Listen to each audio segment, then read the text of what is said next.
Welcome to the Redvee TV preview show, supported by A-Star Recruitment for the 2019 season as we look ahead to the round 6 game against the Huddersfield Giants on Thursday night. Yay! Get in. Huddersfield on a Thursday. Get in. It's going to be a bouncing atmosphere. You know what? We'll probably take quite a few. So I don't mean from us, I mean from them. All right, from them. Oh, that cowbell! Oh! When there's only 10 people in here, it even more. Oh, I forgot about the cowbell. Squad-wise? Squad-wise. The only change from the original 19 last week is Aaron Smith in ahead of James Bentley. Yeah. But hopefully Roby will be fit to play. Yeah, you'd hope so, obviously. Our talisman. You say that, but we won without him. Yeah, we did. I thought London were alright actually as well. They were quite a bit unorthodox with them short kickoffs. But it's Huddersfield are going to come back off a proper confidence boost after beating Wigan at the Pie Dome. And I just think having that experience may well be key. It'd be interesting to see if he's in the 17. His chances at Lee have now probably diminished a bit with them signing Liam Hood. But somebody tweeted earlier that basically if we name players in the squad for Lee, that they're going to play. I don't know how true that is. But then Luke Douglas didn't play the weekend, which I don't know whether maybe he had a little bit of a niggle, or maybe they were holding him back just in case we needed him for the squad this Thursday. Yeah, I thought we gave him a list of players and they chose who they wanted to. Possibly. If Justin Holbrook can get in touch and just let us know how it works. But things are going well, aren't they? 5 wins out of 5. The results we've had so far, they're beginning to look a lot better. Yeah, they're not teams that are in the top 2, 3 and 4 because we haven't played them yet. But look at who we've beat. We beat Salford convincingly. They've then gone to Catalan and won 46-0. Yeah. Who the week before beat Warrington. Yeah. Went to Wakefield and won. Yeah. Who then went to Leeds and beat Leeds away. But Leeds aren't any great shakes really. But it's a competitive league this season. There's going to be a lot of teams upsetting the odds a little bit. I know this week both of us in the tipping comp picked 2 out of 6 winners, didn't we? Yeah, I think so. So that shows it's not easy to pick winners anymore, apart from Saints at the minute, who are 100% record. Yeah, you've mentioned a lot of the results there. You've not even said Wigan, which in a derby game could go either way. I mean, we dominated them, but it could go either way. Who were beat by London. Yeah. And then you've got Leeds, who always seemingly raise the game against us, and yeah, we shut them out in the second half, but it looked for a while like Conrad Hurrell was just going to run amok down our right hand side. So as you say, there's only London that you would turn around and say are the weaker team that we've gone out and beaten, but who've still got some decent results themselves. Yeah, so exactly. At this moment in time, you have to say Saints are fully deserving of the place at the top of the table. Yeah. Do you expect many changes this week, or just roll again? Probably Roby back in for Smith.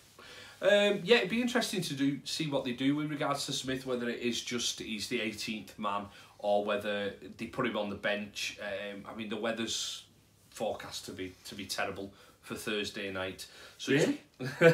So it's whether it's Huddersfield, isn't it? So it's whether they just roll with the big men again. Yeah, I can see him doing it. I can't see him changing away from the formula that he's thinking is working. And why would you change a successful formula at this moment in time? I suppose it depends on how fit Roby is. Yeah. And they might turn around and say, well, we can definitely get a good 40, 60 minutes out of Roby, and we'll put Smith on the bench and he can come on and do a job. Conversely to that, Morgan Knowles played the last 20 minutes at hooker against London. It's whether they want to go down that route or they want to keep him in. Yeah, maybe you go with your 4 forwards on the bench and use Knowles as your backup if Roby can't do the 80. Yeah, potentially. Theo Farge in at 7 had a man of the match performance last week. If you look at the Redvee website, he got 69% of the votes, I think it was. Runaway man of the match. He's only 1 point behind James Roby in our Player of the Year standings at the moment. The Danny Richardson talk seems to have gone away a little bit at the moment. It does. We got a tweet, I don't know if it was a bit tongue-in-cheek, saying smugness from Redvee, and it's not at all. And do you know what? It's not, because I think you asked me the question on one of our previous shows which said, who would I actually have in? And I think I said, on balance, I'd probably like to see Richardson. But I could understand why we'd gone with Farge, and I can now well, it's justified. Yeah, absolutely. He's having a great start to the season. He's growing and growing into that role, and you can see why he's getting the nod, because not only is his defensive play good, but you look at the try set up for Lachlan Coote, where he broke the line, little dip of the shoulder, looked like he was going to pass it out, saw the gap and went. And he's improving by the week. He is. I mean, we can all argue that some of our last plays maybe not up to the standard that you expect and might not turn teams around a lot, and our kicking game is lacking a little bit. But at the end of last season, we were probably complaining a little bit because we were just putting the ball in the air and there were no grubber kicks, nothing to turn the full back round. So it's all ifs, buts and maybes, whoever you have in there.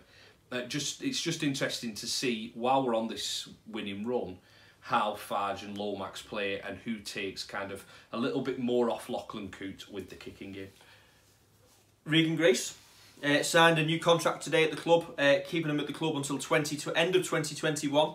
The club have said that we faced strong competition from some Union sides who were taking an interest in him, as you probably would, with the speed he's got and his age and his ability to finish. Really good to get him nailed down, because again, I think we said on a couple of other shows, his performances have improved. He's probably solidified that spot now ahead of Adam Swift, whereas last season I think we were saying it was, for me it was 50-50. But his performance at Wakefield away early in the season, defensively spot on. And he looks a threat in attack now as well when he gets given ball. Yeah, I think he's growing in defence as well. As you say, the Wakefield game, he was really good. He's not Coote-like under the high ball where you're thinking that it's completely safe as out. Have Saints ever had two wingers who were no, I don't think brilliant under the high ball? But he's improving, yeah. And that's all you can ask of the lad. He's still a young lad. He's improving. People target him, so he probably gets more bombs put up for him than Coote and Makinson combined. I'd imagine it'd be close anyway. And he doesn't shake the work. No, the first and second play of the balls, it's him or Tommy Mack every single time, bombing it in, no matter how much he gets bulldozed, he's still taking it in, and it doesn't. If he does make a mistake, it doesn't affect his confidence. No, absolutely not, and it's great to see, isn't it? Who do we want next? Luke Thompson and Theo Farr signed up, and Justin. Yeah, I get the impression Justin's agents will have him hold out as long as possible on the basis that will hopefully be successful this season, and it's just a case of seeing what NRL jobs come up, isn't it? I think if the right NRL job comes up, he'll go back. Yes, absolutely. So at the end of the day, but he's only going to get that NRL job if he's successful at Saints. So it's a double-edged sword, isn't it? It certainly is. After the big game on Thursday, the Saints sleep out on Friday night, and I'm really looking forward to it in this weather. Yeah, me too. The coldest place on earth. Yeah. Have you got a sleeping bag yet? No. Have you, Kev? Yes, I have, yeah. Do we need a sleeping bag? Yeah, you will. I said when we decided to do this, a couple of weeks ago when the weather was nice, I was going, I'm not going to have a sleeping bag, I'll be alright, I'm not going to sleep, I'll sleep on that piece of cardboard. And now I'm thinking, oh no. What an error. Oh, what an error. So yeah, if anybody knows where you can buy a cheap sleeping bag, let me know. But yeah, for everybody who has donated so far, I think we said thanks on the instant fan reaction video last week. We are really humbled by everybody who sponsored us. Hopefully we can get a little bit more between now and Friday, and some maybe if we're doing some live videos on night, and get us above £200 for free. Fantastic causes: the Saints Community Foundation, the YMCA Sports, and Teardrops, helping the homeless who do such fantastic work in the town. Yeah, covered that one, haven't I? You have. Nothing I can add. Oh yeah, Huddersfield Thursday night. If you are going, junctions 10 to 12 are shut on the way back. Yeah, apparently so. So thanks for the heads up, Sevi Brad on Twitter. Yeah, so it is East Lancs all the way coming home. Well, when you get for the 62 anyway. Doesn't matter to me, you're driving. It's like Star Trek. You won't even notice that little splice. No. But yeah, that's because Dave forgot to put it on flight mode and his mum has just phoned it. Video camera, iPhone. Never mind. So yeah, I like how you're talking about yourself in the third person though. So hopefully we do push on this week. Huddersfield obviously have some dangerous plays. You look, they've always got big props. They've also got big men on the wing as well. The likes of McGilvery bringing the ball out, and Cruz Leeming's been really good for them. I think they've only got Aaron Murphy who's dropped out of the squad. So hopefully if we can keep a couple of the big men quiet, we should be all right. You forgot what we were up to, haven't you? I'm just wondering what I've already said about I can see it being a bit of a Wakefield result. Oh. Yeah. You get a completely different perspective on life when you're on this side. So yeah, Friday night, sleep out. Thursday night, hopefully get another 2 points. I think we're probably better ending it, aren't we? Thanks for your insight, Kev. Yeah, Dave and Kev will return for an instant reaction on Thursday night after the game. So don't forget to like, share and subscribe. Give us a couple of quid if we've just made you laugh. And if not, if you just feel sorry for us, you can give us a few quid for that as well. But yeah, I'll put a link again to the GoFundMe, or if you go to the Redvee homepage and click on the link on there, hopefully we'll raise some decent money on Friday night. See you Thursday.